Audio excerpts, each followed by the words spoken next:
election wakavhoteri he unosapota party ipi wewe he unosapota party ipi uri party ripi wewe he uri party ipi tiudze uri party ipi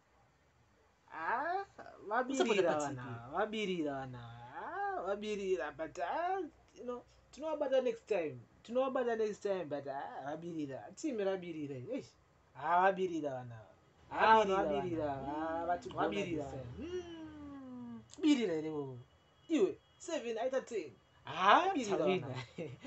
tawina takashanda takasenza tawina so president kada vakati ichoka party so wopundu unoona wakapost imo mukati imomo tawina kuwina ere tawina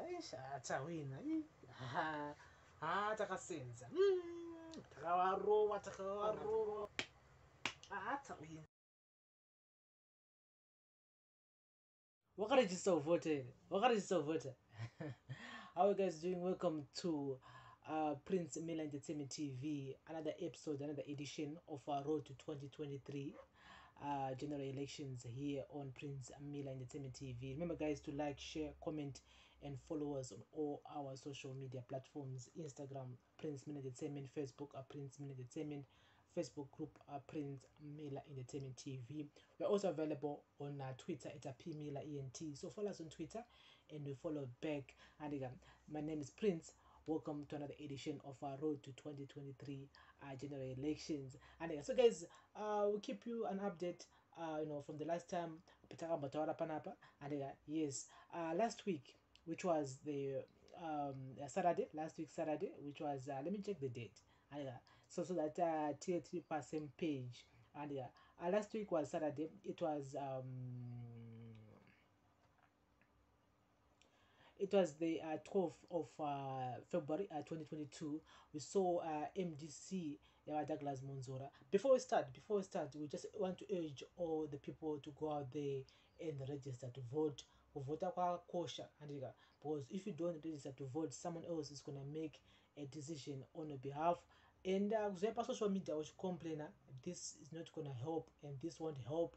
And remember, to vote, we'll be deciding the future of our kids, the future of us, isosema youth. And so tofana kuti kutobuda toenda nema IDs edu toenda to register kuvota. And so we will start. More political parties are now mobilizing, are now launching campaigns for the by-elections. Article March 26, 2022. Do I took focus at the moment. After that, of course, you have to focus more on the general elections, which are happening next year, 2023. But as for now, let's talk about the by-elections. So on Saturday, which was the 12th of February 2022, we saw Douglas Monzora angwari kufiyo kuzororo grounds. The men launched the campaign for MDCT councillors and also MPs, and vakati aiwa tivotire isusu. The reason why we did record some of the MPs, some of the councillors, is because vangu vasisiri vedu, and again vangu vatinyorera matsamba vachiti aiwa isusu hatisisiri the MDC alliance, isusu takumove from this party takuenda kupati vamwe vanhu. So we end up takutocancela and again takurecola vanhu. And again, those people are also incompetent, they are corrupt, and most of these guys vangu vasingagone mabasa avo. And he also said something which is very interesting, which I find is very interesting in a way, that he said that some of these guys pavakavhoterwa in 2018 havanazombodzokeera to their constituency kuti vanonzwa kuti vanhu vari sei. That's the most important point, what he said, because I still feel that as councillors, as MPs, you need to go back to the people, you need to meet the people, you need to talk with the people, you need to hear people's views, people's grievances. Zvinhu zvavasiri kufara nazvo, mapotholes, mabhini haasi kutakurwa, marara haasi kutakurwa, wobhofambawo mumaraini uchitaurawo nanagogo nanasekuru namayouth uchinzwa kuti zvakamira sei. And so that's very important as an MP. That's why I would say Temba Muliswa Twandiri is one of the one of the best MPs that we have in Zimbabwe. The reason why is because anogara ari kuNorton, anogara ari muma streets achibvunza vanhu achitaura nevanhu. He is involved in projects, my youth is involved in so many things, and we need 20 people, we need 50 people like Tema Mliswa. And panyaya idzodzo zvake aiwa Tema Mliswa ipapo. I still think he's doing what an MP is supposed to be doing, and also working with the councillor also kuti zvifambe mushe. Aiwa Zimbabwe inonaka. Takava tine vanhu vakadai so communities edu, constituents edu, and zvinonaka. So I still feel that we need to open our minds as voters, because we always vote for a political party, always vote for this guy because this guy is behind this guy. And at the end of the day, those people that we vote for, some of these guys, they are not ready to work. They're just there, and they're going to votera. Once votera chete, they disappear. And so many seats in Harare are up for grabs on March 26, 2022 for by-elections. And so Monzora vakataura zvakawanda, and we did so many videos here on this channel on Prince Melendetseme TV tichitaura tichianalyze more about that rally which happened on the 12th of February 2022 in Highfield in Fio. And regarding to how many people attended, of course, it's a split, as you know that Wamonzora na Maikupe split into two. So Maikupe vakaenda nevamwe vanhu, Wamonzora vakasara nevamwe vanhu. Saka my numbers were a bit sketchy, although wakati zvinhu kwakauya 5,000 people. I still feel that with the brand MDC, and with the brand MDC, I was expecting to see a lot of people, but there's infighting which is there between Monzora and Maikupe. And so guys, write it in the comment section. This is our road to 2023 general elections. We are keeping a close eye on my campaigns, Ariko, and for by-elections, Ariko March 26, 2022. Also, President ED, the man was also in airport on the same day, early though, and Monzora was there later, but ED was also in airport. He talked about a lot of things, which is affecting people in airport, especially in Nyayemvura. And in Nyayemvura, Nyayakosha, not just airport only, but all of Harare and most of our urban areas, Manemigodi. And Manemigodi, we are in 2022, and Kutara Nyayemigodi. And we've heard so many times whereby Munanunza aka donirwa nechi Jojo Tank Muharare is because space inenge shoma, is because we never heard those things. Vanhu vakungovaka majojo tank, vakuisa matengi mudenga, tengi rodonha rotsimbirira vanhu.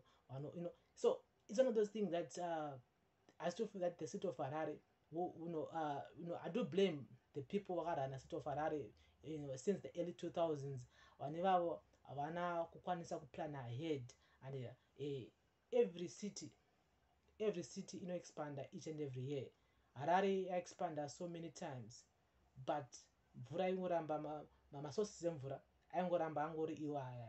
So what do you expect? What do you expect?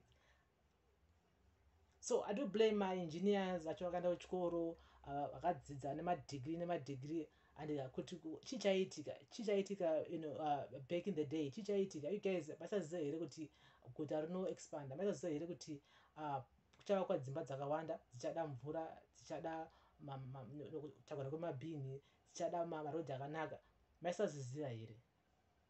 So these are some of the challenges that ED also talked about on Saturday. He was saying that the central government is now involved in council's jobs. Takuta Basale Council, because council is incompetent, and also council is corrupt. Most of the guys who were the councillors were recalled.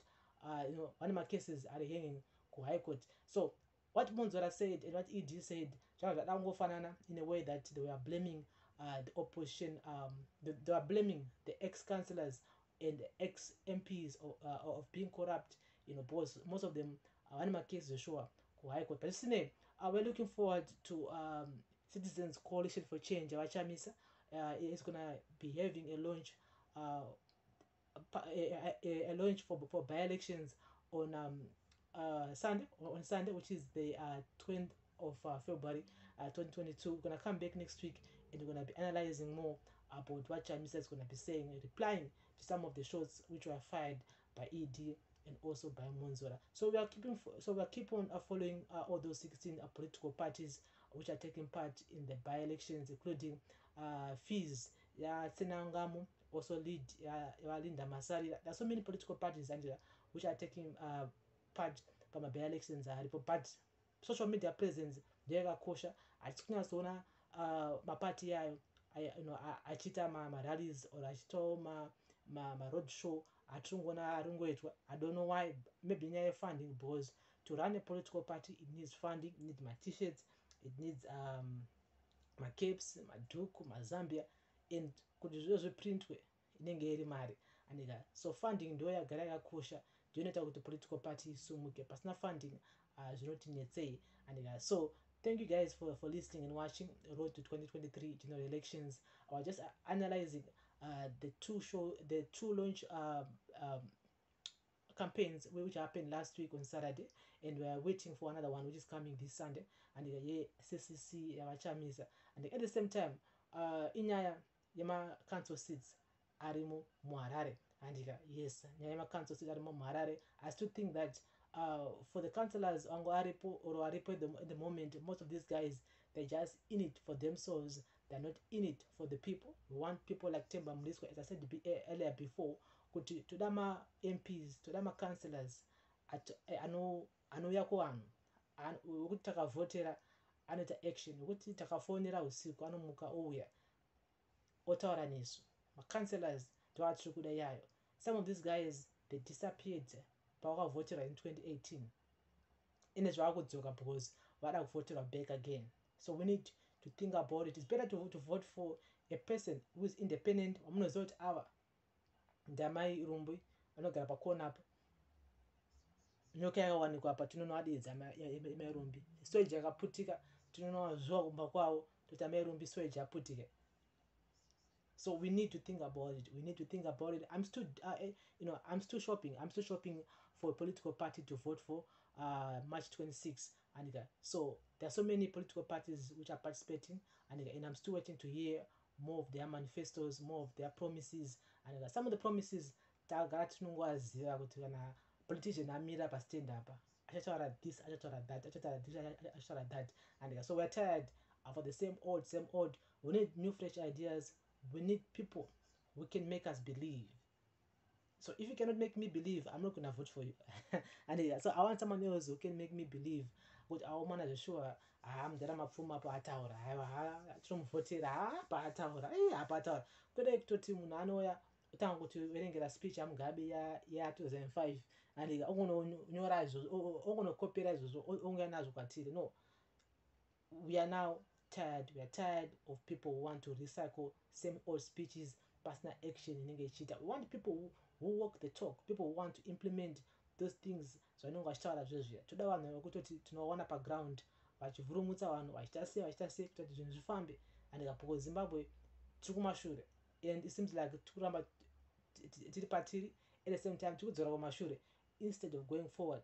And because city of Harare at the moment, it's a mess. It needs people who wants to work, otherwise charamba chingodzikira kumashure. And so guys, this is Road to 2023 edition on Prince Miller Entertainment TV. Another day, another edition. Remember guys to like, share and comment and follow us on all our social media platforms, Instagram, Facebook, and also on our Facebook group, which is Prince Miller Entertainment TV. This is another edition, a Road to 2023 edition. Let's meet again next week for another episode, another edition, as we continue following my political parties who are taking part by my by-elections article on March 26, 2022. And go and register to vote. Please, vatibudei takawanda tiende tiregister kuvhota. And ngazvibatsiri kuti toregedza kuvhota tongocomplaina pasocial media. Social media is not going to fix my potholes. Social media is not going to fix my sewages. It's not going to fix magetsi kuenda vemagetsi. No.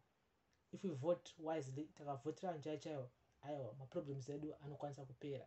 And some people want to mirror Zupco for like 3 hours, 4 hours. Akamira Zupco, raenda mufako so tidzoke. But akwanisa kuenda unomira at least 30 minutes kuti aregister kuvhota. I don't know why. Maybe because those are, but still, we need to urge those people to go out there and register to vote. It's very, very crucial, very, very important that we as the youth, we need to make a decision, for the future of our kids. Vana ED kuma 1960 vanga vari ma youth vakapinda musango vakanyorwa hondo. Isusu tiri ma youth we need to actually do that. We need to actually pinda musango nemavhotsi edu kuti tikwanise decide the future of our kids. And yeah, so this is Road to 2023 general elections here on Prince Melody TV. I thank you guys for listening and watching. We're now available also on SciSci application. Just go there, look for us on the podcast section. It's a Prince Miller podcast. Go and follow, go and subscribe, and be part of us. And yeah, so thank you for listening. Thank you very much for watching. Bless up. Road to 2023 general elections. We are talking about my by-elections. Wakavota ile. Wakavota. Wakaregister kuvota. Bless up. Election. Wakavota ile. Wakavota ile. Eh? No. Unosupporta party ipi wewe? Eh? Unosupporta party ipi? Uriye party ipi wewe? Eh? Uriye party ipi? Choose uriye party ipi? Wabirira wana. Wabirira, but you know, to know about the next time. But wabirira. Team wabirira. Eh? Wabirira wana. Wabirira. Birira leo. Iwe 7 out of 10. Wabirira. Tawina. Takashanda. Takasenza. Tawina. So president kadava kati ichoka party so open no ka post imo mukati mumu tawina kuwinere tawina takasenza takawarowa tawina